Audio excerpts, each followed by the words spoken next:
Damn, it feels good to be in the garage. So we finally got some warmer temperatures here. It is above 0 outside, which means it's warmer and I could be in the garage without freezing my butt off. But anyway, in today's video, we're gonna be installing some aFe turbo inlet pipes. So there's the passenger side as well as the driver's side. Now, I had already tried to install a set of these on my truck a few months back, different brand, and it was a complete headache. And if you do a little bit of research on the Gen 3 forums, you'll realize that the passenger side for some of these aftermarket inlet pipes will fight you. I am intrigued about the aFe one because of this longer elbow here. Most of them come with just a short little elbow here on the passenger side to go into the turbo. So you got a longer pipe here, and you don't have a lot of room when it comes to navigating this guy down and snaking it into the turbo area. So I like how the aFe kit comes with the longer silicone. There's a little bit more play in it, so it's gonna be a little bit easier to install this thing. But anyway, this should be a bolt-on. So we're just gonna remove the factory air inlet pipes and then drop in the aftermarket ones. So you can see it has all the fittings for your PCV, your blow-off valve down there, your recirc valve down there, as well as the little knobs here so that it can click right back into the little brackets to hold the pipes into place. So very simple install. What we're gonna do first is we're gonna remove my air intake, get this guy out of the way. We're gonna remove the box here because the box has to be removed so we can get access to the driver's side.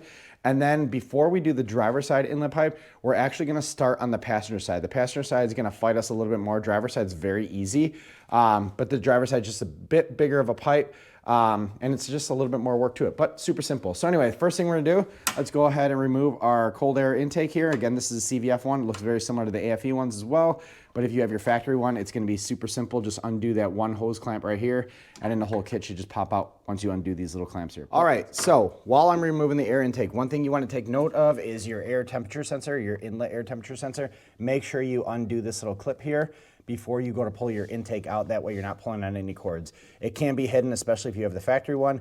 Like I said, I got an aftermarket one, so it's right up and pretty easily accessible. So I got this clamp undone, I got the clamps down there undone, and then everything's freed up here. So what I'm gonna do is just kind of manipulate this guy and pull it out. You do need to do this because again, that's the driver's side air inlet pipe, and we need to get direct access to all the fittings here. And this is the driver's side or passenger side one, and we just need to get everything freed up here. All right, so now that we got our air intake out of the way, we just have our passenger side pipe dangling here. Really the only thing holding this in place is this little peg there, the coupling to the turbo, and then once it's connected to the intake. So it's a little wobbly once you get the intake out of there.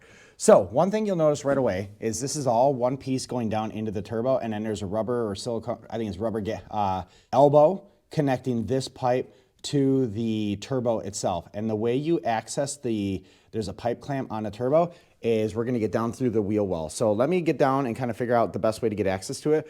But that is the only other thing other than this little peg right here. So there's a peg kind of midway on the pipe that goes into this bracket here. I can pull it right up. You can kind of see there. It's popped into that little thing right there. So I'll get some WD-40 because it's a little dried out. But that should pop right out, and then once we undo the clamp from the turbo, we should be able to pull this pipe straight out. Like I said, in most kits, this is the one that's gonna fight you when it comes time to reinstall because there's not a lot of room down there. You could see you're really not dealing with much. And if you deal with a rigid pipe here versus how the aFe kit is, it can be a bear. So I really like the aFe kit, and it should make this part of the installation super simple. But all right, so we are in the passenger side wheel well. I'm gonna do my best to point to where this turbo bolt is. So you see, we got our inner wheel fender liner here. And if you look right here, so if you follow my ratchet up there, you see there's a little hose clamp. It's a 7mm bolt. So a 1/4 inch ratchet with a bunch of extensions on it should be easy enough to get access to there. So what we're gonna do is we're gonna unbolt that a little bit, and then we're gonna go up top and pull and remove that pipe out through the engine bay that way. So this is why the passenger side could be quite a bear, because you're really not working with a lot of space here. You really don't need to remove these. You can if you want, but you're not getting much more access here, but it's really not killer. So I'm gonna go in there, loosen up that bolt, and then we're gonna pull the passenger side pipe out from the engine bay, and then we could then lower the aFe one down in piece by piece and get everything reassembled on the passenger side. All right, so we got our passenger side pipe out. Super simple to get this guy out. Once you unbolt the bottom bolt, the bottom screw on the pipe clamp, and then just kind of wiggle this guy out. Be careful. I did have to remove one of my pipes to get the CVF pipes to get the enough room to kind of wiggle that pipe out of the way, so it's just laying up there on the engine bay. You may or may not have to do that if you have factory. I think those are the hot pipes. Anyways, so let's take a look at side by side where OEM versus aFe. So you can see the difference right away. Kind of the same cross-section area, a little bit bigger on the aFe up at the top, similar to the OEM, but once it gets down into the turbo section, it really necks down on the factory ones, whereas aFe kind of keeps a consistent diameter all the way to this little gasket here, or the big gasket here. So one thing I will note when it's time to go to reinstall, so let me just show you how this guy is oriented in the truck. It is oriented that way. So one thing you need to be cognizant about is when you are putting the hose clamp on the bottom section here that goes into the turbo, you want to make sure it's the same orientation here. So the pipe clamp, the bolt for it or the screw for it is on the bottom of the coupling, because that's how you know you're going to be able to get access through the wheel well. If you don't orient it like that, it is a pain in the butt to get it to the top. So what we're going to do is just make sure that, you can see it's backwards now. I'm going to flip that around. That way we can tighten it through the wheel well and we don't have to monkey around with it. So let's flip that. I'm going to take this hose clamp off for now. And then all we're going to do is just put a little bit of grease inside here, a little bit of WD-40, just to lube this guy up so we could slide it through the engine bay and then pop it onto the turbo inlet. And then we're not going to tighten this guy yet. We're going to put this pipe on and then we'll go ahead and tighten everything up. But we have success. So our bottom section of the passenger side inlet pipe is installed, that silicone elbow. I will say, as somebody who has tried to install other sets of inlet pipes on these trucks, I was fearing that this was going to be a pain in the butt, but this actually took me all of about 15 minutes. What took me the longest is making sure that the bottom section that connects to the turbo was fully seated on the turbo. But again, make sure when you put that hose clamp on the bottom section here that attaches to the factory turbo, that it's pointing out of the wheel well and on the bottom of the pipe. That way you can get access to it with a 10mm bolt. So, I'm sorry, 5/16 millimeter socket. Anyway, we're good to go here. I didn't tighten anything down here. It's still relatively loose. What we're going to do is go grab the other hose clamp, slip it onto this guy, and then we're going to attach the aFe inlet pipe. And then I think at that point we could go ahead and tighten these guys down, and then we could turn our attention to the driver's side after I put this guy on. So I guess since I have that on there, I could put my pipe back on there, the CVF one, and then keep everything moving. All right, passenger side pipe is on. It's just kind of loosely tossed into place. I got all the pipe clamps tightened down. There's a lot of play in that rubber gasket, or that rubber coupling. So go ahead and tighten everything down. That way it's not in the way. I went ahead and put my CVF pipes back on. Now we can turn our attention to the driver's side inlet pipe. Like I said, this one's a little bit easier, even though it looks a little daunting because of all these connections. So first thing we're gonna do is we're gonna remove these connections. This is your crankcase pressure lines here. And all you do, and I'm gonna need two hands here, just take one little, push this little white guy up, and then this will pop right off. And you're gonna do the same thing to this clip down here. I wanna do two hands under, that way I don't pop the clip and crack it. So these would be off, and then there is a hose on the bottom here of the pipe. You can see it right there. This is for your blow valve. So you're gonna twist this little gray collar, and then this should pop straight down. So there's like a big nipple on the bottom there. Then the last thing we're gonna do is turn our attention to that hose right there. That's your PCV line. And if you have one like mine, so orange, these are actually meant to be one-time use. So in theory, when you remove these off the vehicle, you should break them and then buy a new one. However, if you get yourself one of these little fuel line fitting removal tools, you could take this fitting, open it up like that, pop it around the bottom section, and then push it up into the fitting, into the orange section of that little fitting, the elbow going into the pipe. That will allow you to remove the pipe, but also keep it in one piece. So it takes two hands and it's a little bit of a reach there, but you basically just open up like that, slip it on there, and then push it up on the inside. That way it releases the tabs, and then you could pop that pipe right off. So we'll get this guy off, that guy off, get the blow valve recirc pipe off, and then we could go down into the wheel well again, undo the pipe clamp on the turbo, and we could pull this guy off. So let's get this guy removed, take a look at this one side by side with the aFe pipe, and then get everything put back together. All right, so we got all of our pipes removed, or all of the hoses removed from the driver's side pipe. I couldn't get a good angle on the blow-off valve or the recirc valve pipe that goes in the bottom here. So what I did is I went up underneath and then just undid it off of my blow-off valve or my recirc valve, and then I'll just pull the whole pipe out, and then it'll just be easier. So again, I did it from underneath the truck, but if you need to, it's just a little bit of a tight fit with all the other pipes I have in there. Anyway, got the little orange PCV fitting off there as well. So what we could do now, just like on the passenger side, go through, and let's get the camera in there and I'll show you exactly where it's at. So let's lift this guy up. And if you see right down to the left there, that little hose clamp, that is the bottom one. Again, it's a 7mm, and that's what we're gonna need to undo in order to pull the driver's side pipe off. Now, what's nice about the driver's side one is there's nothing in the way. So once we get it off the bottom there, it's just a straight shot out, and then we'll go grab the aFe one right here.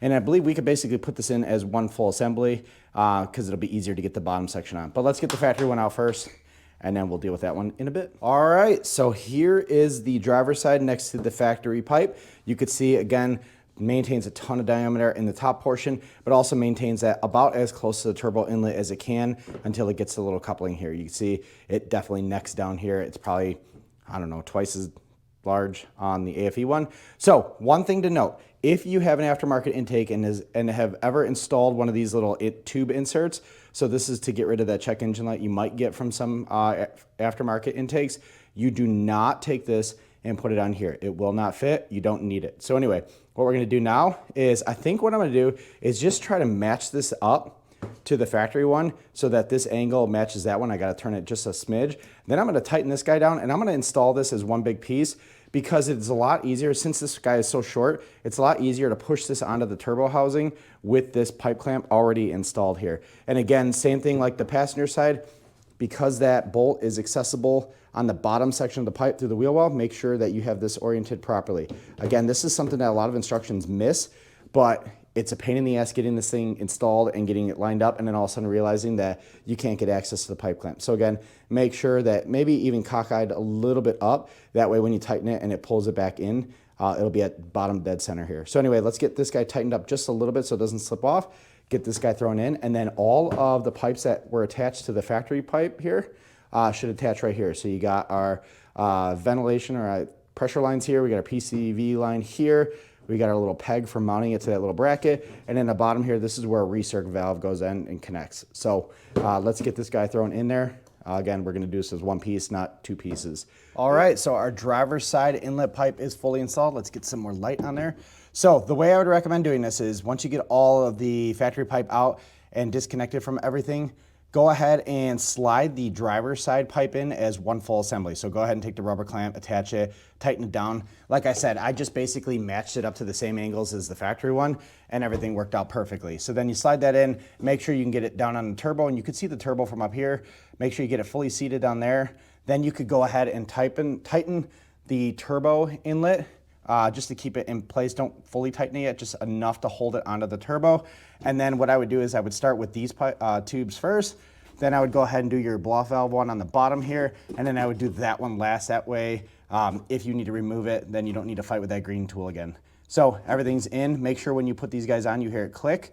What I would do is put your hand on the back side of this, because this is a rubber gasket. Put your hand, or grommet, put your hand on the back side of it to hold the tubes in place while you push these in. Be careful, they're somewhat fragile, but we got them installed, so we're good to go. Let's clamp that there.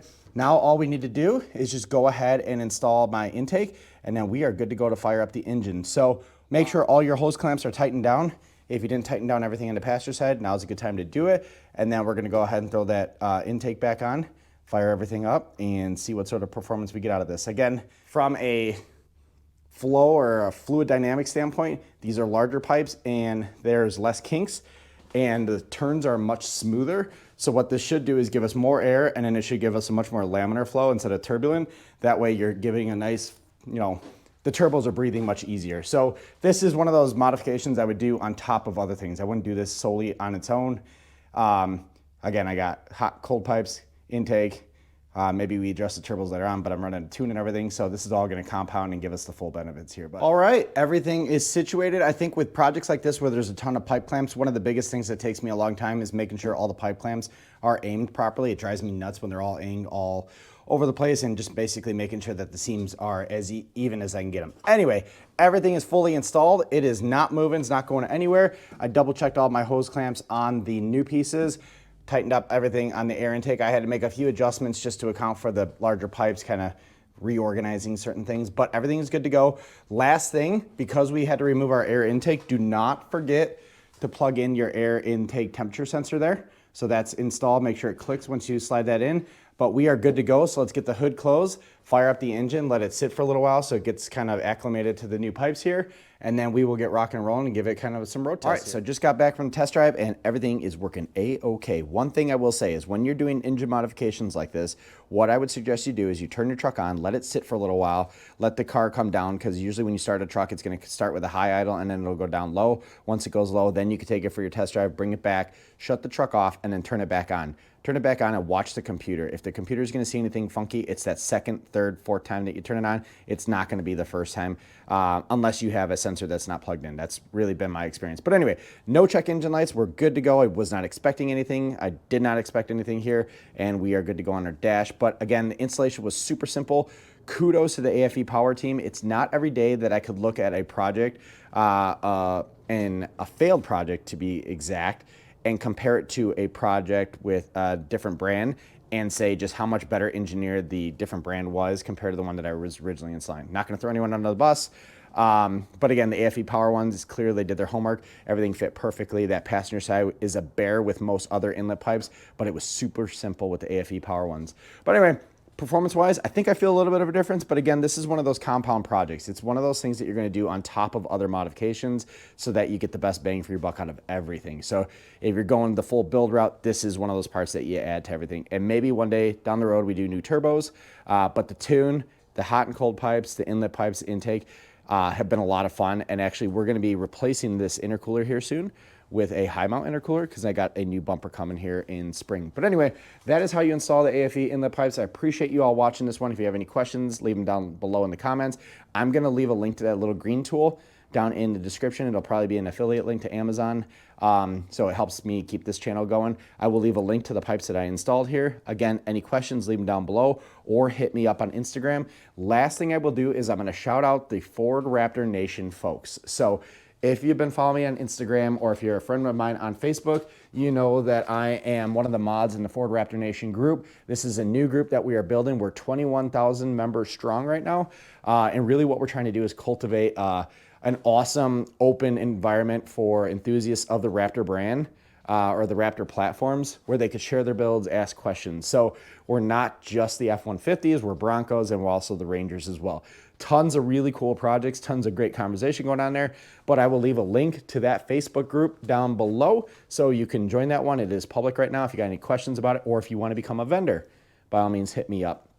We have a vendor application form. We don't just accept every vendor in there. We only accept specific ones, just making sure that they're held to the highest standard. We don't want this to turn into a marketplace or an extension of their marketing platform. But with that said, that is how you install the aFe inlet pipes. Maybe one day we do the aFe exhaust. I know they have that out there for the Gen 3s. But y'all have a good one. Take care. Bye.